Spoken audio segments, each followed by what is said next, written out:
Right. You said something about you being military, right? So, well, what branch did you serve? Army.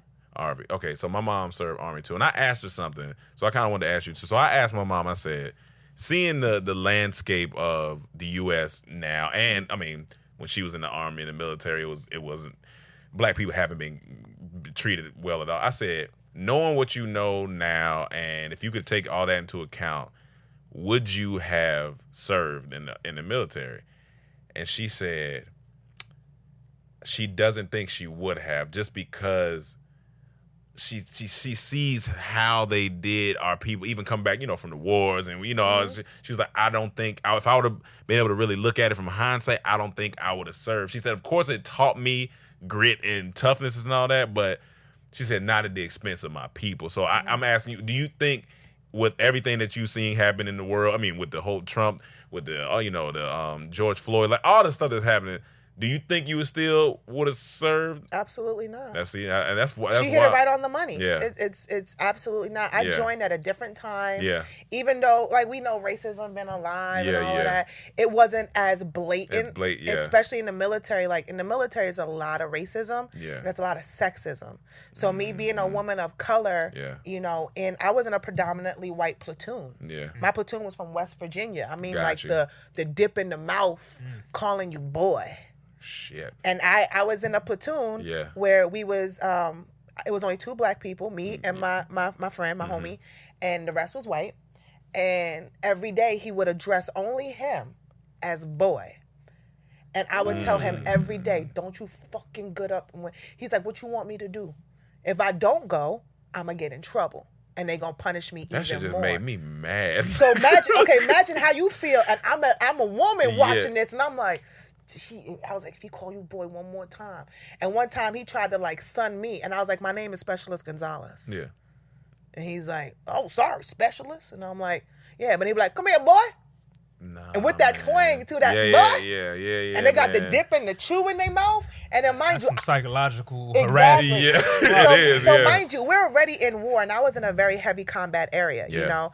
And my job was also to be a gunner. Like, I'm the only female gunner in my battalion because I got in a lot of trouble. Not to be confused with Gunner. The rapper. Yeah. So they would always send me out because I was always a troublemaker. So they figure, and I always felt like a little bit like, you're sending me out to get harmed. And what type of trouble you mean, troublemaker? For this with my homie, I would stand up for him. Gotcha. And I would say that's stuff. troublemaking. That's trouble. Gotcha. So then, they would treat my people differently. And then I would say, excuse me, why didn't we get X, Y, and Z? And they'd be like, oh, here go Gonzalez. Here. I led a revolution for naps. For naps? Dog. I'm not even lying. Not hair naps. No. Take a nap. Take nap. We need a nap. She said I led a revolution for naps, and I fuck with that. Because they was working us so hard. Got you. And they let all the other platoons, all the other white platoons take a nap, and they would sleep, and we're watching them sleep, and we're digging, and I'm like, hold up. This feel like some slave shit. I was like, hold up. We ain't no slaves. Yeah. And then I'm out of order because I ain't talking to them correctly, and I'm like, nah, y'all treating me different, so I'm gonna talk to y'all different. And I was like, we ain't working. And I told everybody, I was like, put your goddamn shovels. I was like, you goddamn shovels. That sound like life. I was like, we not doing no other work Yeah. until you give us at least a 30-minute nap. I mean, shit. And they was like, we can't do that, Gonzalez. And I was like, well, we can't shovel. We can't work then, nigga. And I just stood there, and it was all black kids, and we all kids.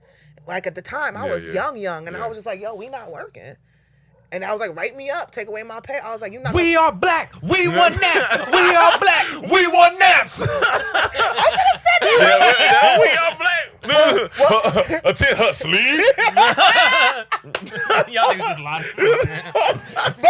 But we got our naps. You got our naps. But see, and that, when my mom told me that, it kind of low key broke my heart a little bit. I was like, damn, I know she was like, why the fuck I serve this country that don't fuck with me. Don't fuck with me. I don't even like me. Don't like me even while I'm in service. Well, while I'm in uniform, to have these people treat you bad. Even now, like, I'm a vet, and the way they treat vets is crazy. Yeah. I mean, it's homeless vets there. We see it. It's everywhere. And it's like, even if you go to the VA hospital, there's just like homeless vets just waiting to be like, that's somebody crazy. take care of me. Can you explain to me how that works? How is there homeless vets? Because look at our government. They don't. But I'm saying, like, literally, like, y'all don't get like checks bi-week. You get to be homeless. Like, y'all don't get any type of. It depends if you get disability. You know, everybody doesn't get disability. You know, and it only like it's different. So when as soon as you leave, you should be getting disability. No, you should. It took me 8 years. 8. It took me 8 years to get disability. After you was gone. After I was out. Golly. I filed for it the first time and it got denied, and I had to file again. That took 8 years. Shit. So when people get their disability, they're like, "Thank you, Jesus." So the ones who get denied, that's usually then they have a hard time, and then and then it's like you don't. It's not like it's a lot of money. Yeah. You know, it's not like you can go live your life like only if you get like 100%. Even that's like a little bit of like you need more money. That's wild. It's just that's wild. Yeah, like when you really think about it, these people serve for you, your country, to die. Yeah, possibly put themselves at life's risk. So, and they come back in, they homeless. They don't have a place to live. That blows my mind. Yeah. You lose your mental. You lose your mental. You lose your physical sometimes. You know what I'm saying? And it's sad. When we were in the military, they love you. Whatever you need. The moment you ETS and you're done, that's it. They're like, oh, we don't. You served your time. You're no longer property. We don't need you. There's a fresh batch coming in. Yeah, there's always a fresh batch. Yeah, got that new. Yeah, so that's why there's so many homeless vets, because the turnout ratio is still going to always be high. And now they caring about them. They ain't worried about you. Exactly. So they're like, yeah. Like for me to get a therapist, it's going to take 6 months. Just for me to talk to somebody. And I said, so what happens if I have a real life issue? They said, call the hotline. Golly. Call the hotline.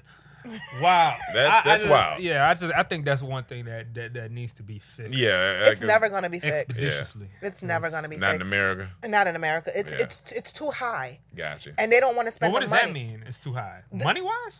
Money-wise. Doesn't the military have like $1 trillion budget? That's for war, not to take care of the vets. You think they want to take care of the vets? You think they're going to be like, I think it's just for war. We should get these nukes or pay for Medicaid for the vets. I think that's a cap from them. Obviously. Obviously. There's plenty of money. Yeah. Obviously. They gave everybody in the United States checks. They did. One time. One time.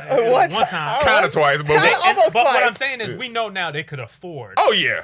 You know what I'm saying? Yeah. We see other nations doing it, Canada and all this. That's like when your mom said, I don't got it. And then you see her go buy something for herself. And you be like, but I thought you said we didn't have it. Yeah, she's talking about she ain't got McDonald's. Mom, you got $2. Stop. Yeah. No, she's like, no, I got my $2. Gotcha. Now I understand. That's the military. They're like, yeah, we got the money. Be like, give it to us. No. It's our money. And put the cereal back on. Put the cereal back on the front of the fridge. Take you and your blown off arm on somewhere. Like, God dang, nigga. Shit. Yeah, every time I go to the VA, I get super depressed. Like, I put my shades on, I put my hat on, because I be feeling they looking at me like, look at this healthy bitch coming in here. And there's people in here mad sick. And I be like, no, I'm fucked up too. Like, no. And they be like half limbs, no legs. And I be like, damn, like, I want to help. What can I do? Yeah. But there's nothing to really do. Sheesh. Welcome to the United States. I'm glad we talked about that. That's an important conversation. I'm glad we talked about that. Especially like being a female. Like I said, in the Army, they think, the Army's a man's job. And, doesn't matter how much the greatest gunner I was, they still don't want me on their team. So it's, when we go outside of the line, we all have to protect each other. Yeah. Now, if you don't like me because I'm a black woman, I don't think you're going to protect me when there's a shootout. I can't look at you and be like, oh, he going to save my life. No, I'm thinking you might turn the gun on me and shoot me and then be like, oh, she got killed. Yeah, it was a terrorist, man. It wasn't even us. Like, that happens. Damn. Like, when I first got to Iraq, there was a story about a black soldier who was in her tent at night, and then she woke up missing. She woke up missing in the desert. It was the people around her who murdered this woman, buried this woman, and it was her own platoon because she's a black woman. That's fucking.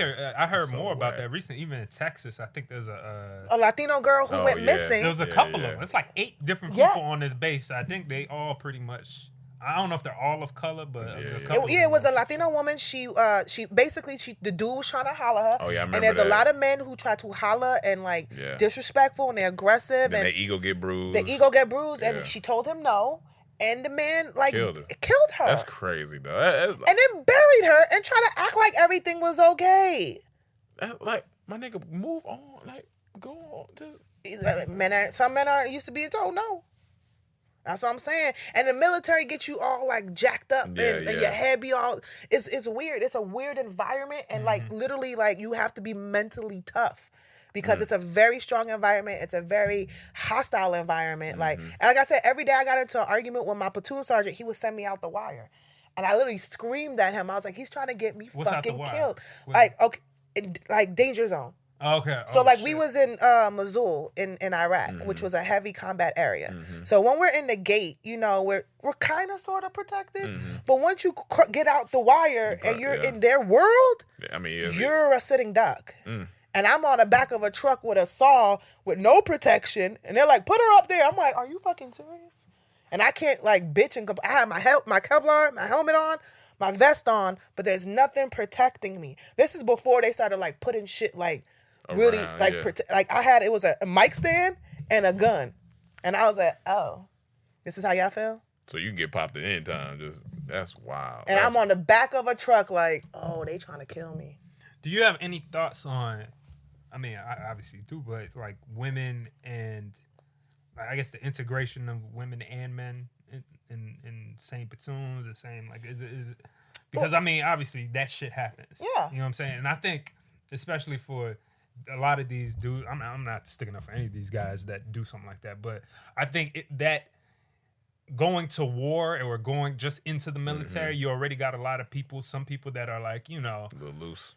You know, you got to be ready to kill, or you're gonna learn how to. Yeah. So you got hyped up people, some jocks, maybe some just different types of people, and you're gonna have crazy people in that bunch. No, you do. So, you know, do you think that men and women in times of war or even in the military should be that close in proximity, working together, like at least to that extent? Like, yes, I do, because like I said, like besides those dudes like being who they are, like my core group, it was all dudes, and they protected me. Like those were my brothers.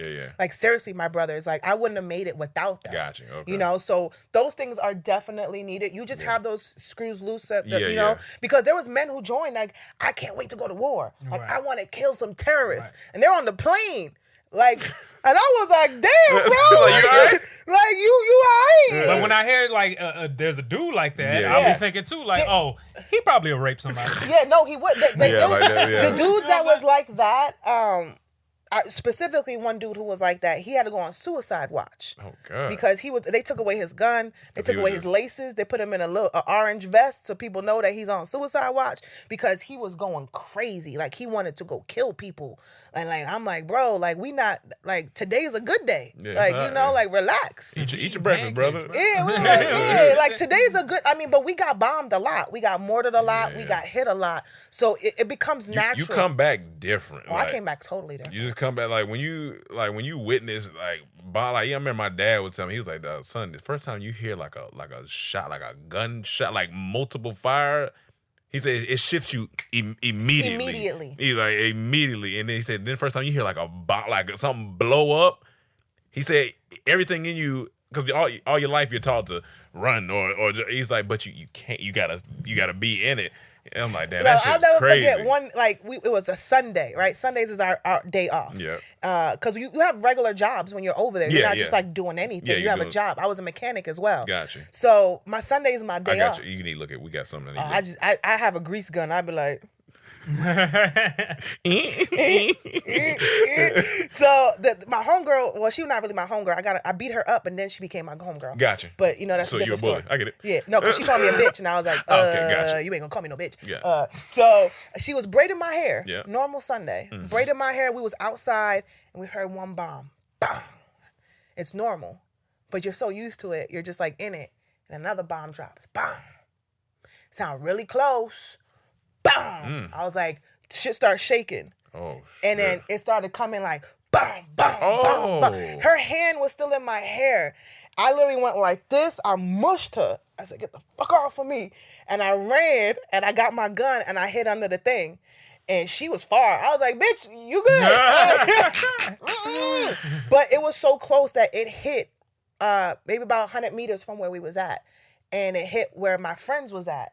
And it was a mortar. And it hit. And when mortars hit, it spreads. Yeah. And a couple of my friends got hit. Shit. And I was like, died? I lost a couple of friends over there. But in that particular incident, they just got wounded. God. And then it's like, that's normal. It happened so quick. I was just Sunday. I was just chilling. Damn. Like, you know, and then they actually blew up our child hall. Like, it was on CNN. My mother thought I was dead for like 2 weeks because I couldn't call her. Because you can't call. Oh, that's terrifying for a parent. Oh, my God. She's calling Red Cross every day. And then she's watching my platoon on the news. Yeah. And she but can't, not seeing you. She can't see nothing because they're showing bodies being pulled out. Oh, God. And she don't know, is that my child or anything like that? So I'm sneaking on Google, Yahoo chat, calling my mom like I'm okay. I can't talk, but I'm alive. Bye. Boom. That's it. That's wild. So you don't come back the same at all. Yeah, no. I came back home, my parents was like, you're different. I was like, I'm in the war.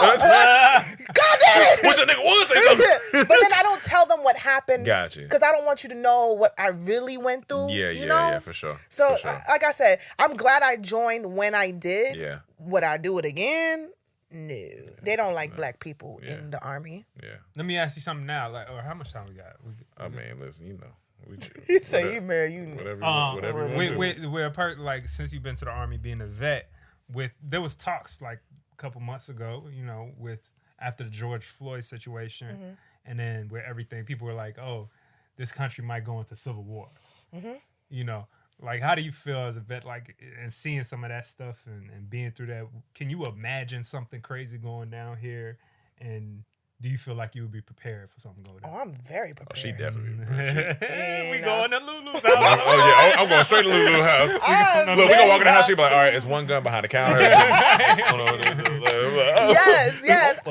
going to reach behind the couch. Like this. Oh, there you go. Got my shotgun, baby. Let's go. I'm very prepared. Yeah. That's why I still have my uniform. I have my boots. Those are all very essential. Just in case a nigga needs it, you know. Because honestly, something happened. I don't care about these Jordans and these Nikes.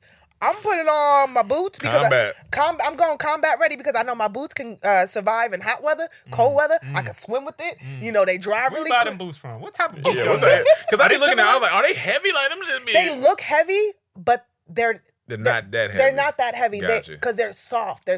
You gotta remember, we do everything on our feet. Yeah, for sure. So everything it's soft, it's durable, it's hard, but it's like you could sleep in it, you could run in it, like you could do everything in it. So that's why I still got mine. Yeah. Can you imagine being a warrior back in like the 1700s or some shit with them hard ass shoes? You gotta be outside. Sandals? You working on some wooden shoes sitting out there with They be like, nigga, if you don't get these, got the clogs off my feet. Hey, Lieutenant Dan said it best. Like, protect your feet. You know, make sure you got socks. Protect your feet. You know, make sure you got clean socks and all of that good stuff. Because like I said, even my uniform, I could sleep in it. I could float in it. You know, you could turn around and you put it in the water and you could float in it. It's durable. So I'm like, in case anything, I got me a little bag packed. I got all my essentials, and I got my. In this world, you don't know. Not over here. Not with these niggas. It's definitely. Look at what happened to the Capitol, man. Imagine if that was amplified by every state. Exactly. So if you don't have a pistol or something, or mace or knife, you got to get something. Because I really believe, like, we on that breaking point. It can go left or right. It could go left or right. And if it go left, come to my house. Oh yeah, we're gonna be right at Lulu's house. We're trying to stay in the middle on this goddamn Instagram. Oh yeah.